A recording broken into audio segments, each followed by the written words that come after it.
Hi, everyone. I'm going to spend a little bit of time this afternoon talking through a little bit about research paradigms. This is going to be the very quick version of this. This is actually something that folks study in doctoral programs for an entire semester, sometimes beyond that. I just thought it would be important for members of our research team to sort of be on the same page about what research paradigms are and how they influence the research process, and specifically how we're going about this particular study that we're embarking on together this semester. Something else to note as we get started with this discussion is that there are lots and lots of views and philosophies on research paradigms, how qualitative research works, all of those things. And these are just my thoughts on this. This is what I have come to understand over years and years of reading about this and thinking about the ways that power and truth and knowledge all show up in our various research processes. So as you're listening, it might be different than what you've learned in other classes. It might be different than what you think, and that is all a-okay. It's really important just to be exposed to different perspectives about things so that you can start to make some informed decisions about your own thoughts about research process and how those play out in the work that we're going to engage in together this semester. Of course, I'm also happy to provide any reading or additional material if folks are interested in this. There's a lot of stuff written about this, and I know other members of the research team, including Jesse and Heather and the doctoral students on the research team, probably also have lots of reading and other information they can share. So please don't hesitate to reach out. I'm going to go ahead and share my screen because I did make some slides to hopefully guide us through this conversation. And I hope that at the end, I put some questions in here so that you all could pair up and have some specific things. Something's happening. Sharing is paused. Let me try this again. Sorry about this, friends. We've been using Zoom for a while now. Okay, so yes, there are discussion questions at the end so that when you pair up with another member of the research team, I just wanted to provide a little bit of guidance for your discussion as it relates to this. And then of course you can talk about anything else you want based on the readings that you did for your discussion. So as we think about exploring research paradigms, I wanted to start out by asking or talking about what qualitative research is. There are lots of misperceptions out there about qualitative research, but really what we're talking about is it's an in-depth examination of an issue. It's really searching for depth related to a topic. We're oftentimes seeking to understand people's experiences and perspectives through their own lenses rather than through ours, though ours certainly influence that process. And that qualitative research may include lots of different forms of data.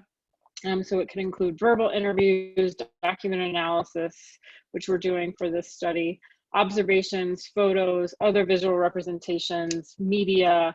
There are so many ways to engage in qualitative research. And what I personally love about qualitative research is that all of these ways give us so many perspectives to understand a topic or an issue from. So an example of this is that several years ago, I did a study where I talked with undergraduate college women about their experiences with sexism in campus environments. And one of the things we did during that project is we actually had the participants draw pictures of their experiences. And that just exercised a different part of their brains and got them thinking about things differently than if we just talked about it. So they drew pictures and then we talked about those pictures in focus groups. And the data were really interesting and really gave us a lot of depth into their experiences.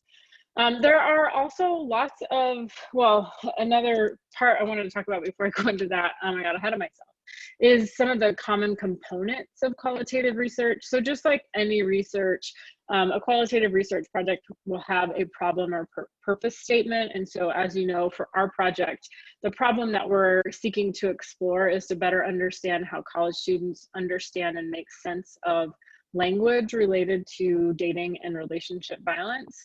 And the other thing that informs qualitative research is previous scholarship on the topic. So as we talked about today, we have been doing a pretty extensive literature review this summer. And so we've been looking at how other people have talked about this issue. As you can imagine, there's not a ton out there specific to dating and relationship violence. Almost all of the literature in this area is about sexual assault more specifically. And so we definitely have a contribution to make in that regard. The other thing that informs qualitative research is actually very intentionally researchers' experiences and perspectives. So like we talked about in our meeting today, we do think it's really important that all of us are here because all of us have a different perspective and experience that we bring with us. And that just makes the research project even more rich. And that's especially true when we get to the data analysis part of the process, because all of us will see the data differently. And so when we bring our ideas, our perspectives, and our experiences, that just helps us see more and more in the data that we collect. So one of the myths about qualitative research is that it's not rigorous because researchers are too involved with it and we're not objective and we're not neutral. But another way to think about that is that it's actually a strength of qualitative research for all those reasons I just listed.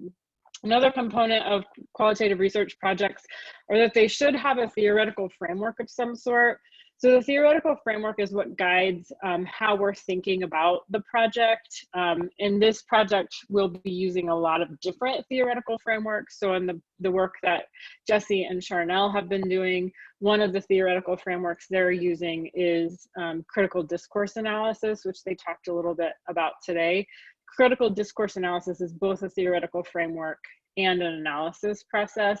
Jesse is way more of an expert on this than me. I don't actually know enough about it other than to get me in trouble talking about it. But that's an example of a theoretical framework. Another example of a theoretical framework that we'll be using is the power conscious framework, which is one of the readings that you are doing for this week to discuss with your partner. And there are lots of different ways to think about theoretical frameworks, but the idea behind it is it's something that sort of holds the study together and gives it a bit of a direction. So there are, again, like I said, lots of examples out there, and you can use different theoretical frameworks for different sections of the same qualitative research project.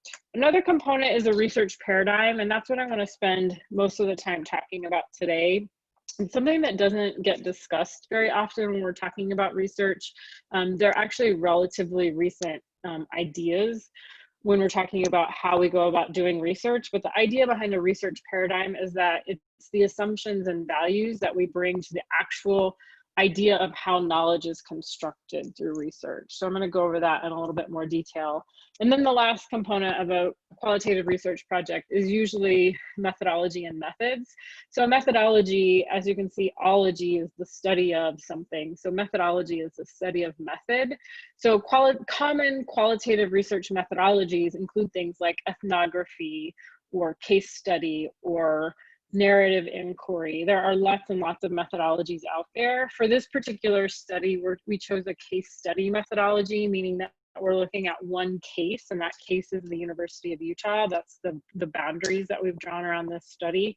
And the methods that we're using are what we talked about already.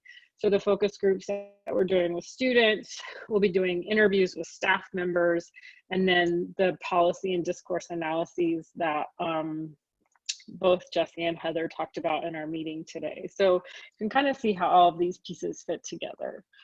So some of the common myths about qualitative research, one big one is that it's for people who don't like math. I really don't like this one because I also struggle with the notion that I find that the idea of people not liking math or not being good at math is often something that's socially constructed and that we sort of live up to based on false expectations put on us. But in fact, qualitative research requires a lot of time and rigor, and it's hard to do. And so this myth that qualitative research is just an easy way out for people who don't want to do math is really troubling to me. Another common myth that's closely related to that is that it's not rigorous and that you can't generalize it to anything. And that's true. Qualitative research is not generalizable, and that's okay. We're not trying to be generalizable. The idea behind qualitative research is that we're getting lots of depth about an issue, and that when we share that depth, other people can hear the context that we did the research in, and they can transfer it to their environments. But the idea isn't to generalize it to anything. Generalizability comes from when we do a randomized sample from a larger population and do an experimental design study, which is actually extremely rare in research with human subjects. Even in quantitative research, the vast majority of it isn't generalizable because it's really hard to do actual randomized samples in quantitative research. Another one is that it's just stories. It doesn't mean anything.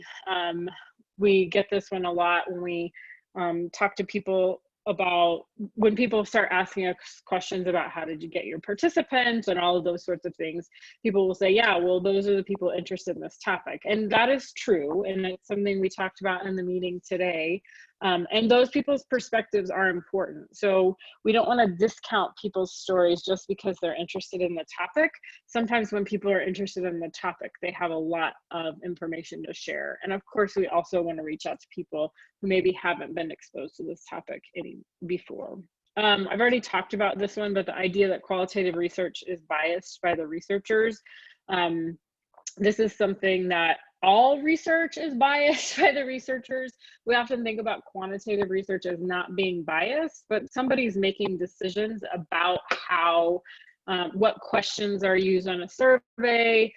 They're making all kinds of decisions that are biased by the researchers. And so just because we are intimately involved in the process and we get to know the participants doesn't make it inappropriately biased. It's just something that we have to pay attention to and name throughout the process. The last one is that interviews are like verbal surveys and must be 100% the same. This is something we really want to strive to interrupt. It can get really awkward when conducting either interviews or focus groups when the researcher is very stiff and they're reading questions off of a sheet. And that's what we don't want to do in this project. We really want to just have conversations with students about their perspectives and their ideas. We will definitely start with some questions, but we hope that those questions aren't rigid and that you feel like if the conversation goes in a different direction, you can go down that path with students because it's important to hear what their perspectives are. So we'll have questions as a guide, but we don't want it to be rigid and we don't want it to feel like you're doing a verbal survey with people. Some of these myths come from the idea of research paradigms, which I was talking about earlier. So the idea of a paradigm, so a paradigm in general is how we see the world. You may have seen that image that is some people, when they first look at it, they see a rabbit, and other people, when they first look at it, they see a duck. That's what we're talking about here, is the ways that we see the world is influenced by our own experiences and previous experiences and our assumptions and our values and our knowledge and all of those sorts of things. And a research paradigm is exactly that. It's all the assumptions related to knowledge, truth, and values. And so we're going to talk today about some of the specifics of that. We're going to start with some fancy words associated with paradigms. There's no expectation that you memorize this or that anything like that. It's really just to expose you to this idea of there are multiple ways of approaching research. So these fancy words that I'm talking about, the first one is axiology, and axiology gets at the nature of ethics, and it answers the question, what do we value? So this is definitely something that we bring to the research process. Ontology is the nature of reality. So it answers the question, what is truth? And that often focuses on whether we're looking for one major truth with a capital T or whether we're looking for multiple truths in our research.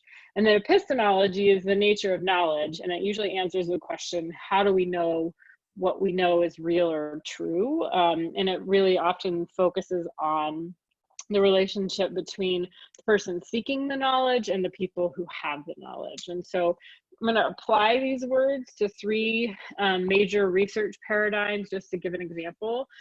So the first paradigm, and one of the reasons there are so many myths about qualitative research is that for a very long time, we only relied on positivism or post-positivism to conduct research. And we did this because a lot of research emerged from the scientific method. The hard sciences and social sciences approach things a little bit differently. It's really hard to stay distant and be completely objective when we're talking about human subjects. There are so many factors that influence people's lives that doing this research with an idea of looking for truth with a capital T is really hard, because that really doesn't exist in the same way it exists in labs where there are specimens and things that we can control, whereas with humans, we very seldom can control all the things around us. So the paradigm of positivism or post-positivism, the axiology or the values associated with it are to do no harm. Usually when we're engaged in research from a positivist or post-positivist paradigm, we're looking for truth with a capital T. So we're looking for that one answer that answers the big question. And the epistemology is that there's distance between the researcher and what's being researched. And so the idea behind it is that we're supposed to be objective. And so often with positivist or post-positivist studies, we'll do things like surveys where the researcher and the people being researched never even interact with each other. Or if we do interviews, they're very distant and they're just literally asking the same question over and over to different participants with usually short answers. So choose on a scale of 1 to 5, or yes, no, maybe, those kinds of things. Another paradigm that gets used frequently, it's sort of at the other end of the continuum, is this idea of constructivism. And the idea behind constructivism is that one of the values we have with that is really trying to understand people's lived experiences. We're usually looking for multiple truths, recognizing that those truths are socially constructed, meaning that depending on the participant's social location or their previous experiences, their truth might be different than the person sitting right next to them. And then the epistemology is that there is a relationship between the knower, so the participants in the study, and the seeker, which would be us, the researchers. And the idea behind that research is that we're looking to build the knowledge together. So we're not separating ourselves as researchers and saying, we're out here, we're gonna just take this information from these participants and we're gonna decide what the knowledge is. We're really listening to and engaging people in that knowledge building process. Now that may not look like, I mean, sometimes people take that literally and think, oh my gosh, are all these people going to be involved in the data analysis process? And no, I mean, that would be lovely, but that's a lot of that's a lot of people that have involved. And so what we do is really focus on what words they're using, how they're using the words, those sorts of things. So that's what we mean by there being a relationship, is that it's an ongoing, in the discussion, the researcher is really digging in and asking people for more information to build that knowledge together. And then the final of the 3 major paradigms, like I said before, there are lots more, but this last one that I want to talk about is called the critical research paradigm. And the value behind a critical paradigm is understanding inequity. So really paying attention to the ways that power shows up in our world. The ontology is looking, again, for multiple truths, just like in constructivism, but it's also adding that additional layer of thinking about how power shows up as we're looking for multiple truths. And then the epistemology associated with a critical paradigm really is looking at certainly keeping that relationship between the knower and the seeker, and also paying attention to the power dynamics. And so just being mindful of any sorts of power and how that shows up in the space that could be related to identities. And so, for example, if we're doing a study and the researcher identifies as a white person and they're going into communities of color and asking for all of this information, but they're not paying attention to the way that racism informs that experience, whether the researcher is engaging in racist behaviors or not, doesn't really matter, because there's already a power differential based on the ways that race is set up in our culture. And so when we don't pay attention to those kinds of power dynamics, we can really cause harm in the research process. And so that's why in the epistemology for the critical paradigm, it's really paying attention to certainly the relationship, but being mindful of how power shows up. So that is a very fast overview of research research paradigms. For our study, we're going to be using the critical paradigm, meaning that as we think about how college students understand dating and domestic and relationship violence, we want to be mindful of power in those conversations. So we want to think about, how does identity show up here? How might the experiences of LGBT students on our campus be different than the experiences of straight or heterosexual students on our campus? How are the experiences of international students different than domestic students? So just being really mindful as we go through this process to pay attention to how power shows up and how it informs people's experiences, and then also how it informs how we go about creating knowledge from this research that we're doing. So to wrap up, here are some discussion questions that you all can use in your group discussions. So in addition to the myths that I shared about qualitative research, what are some of the other ones that you've heard? And now that you've thought about this through this lens, and I'm sure you've talked about qualitative research in other of your classes, but now that you've thought about it, how do you think about those myths now that you've learned a little bit about research paradigms? Then another question for you to think about is just, what are some of the assumptions or values you bring to the research process? Where did you learn these things and how do they impact the process? And then, oh gosh, I forgot to finish this last question, and I'm not re-recording this because we're at the end. But the question was, when you think about using a critical framework, so when you're thinking about doing this study, what does that mean for you? What are the kinds of things that you think you might do differently thinking about this work for a critical framework as opposed to a more traditional or a post-positivist framework? So I'm happy to answer any questions that you might have. Feel free to send them my way. And you definitely keep talking about this through the semester. And like I said, if you're interested in any readings on this, I'm happy to share those with you as well. So thank you for listening, and I look forward to talking with you.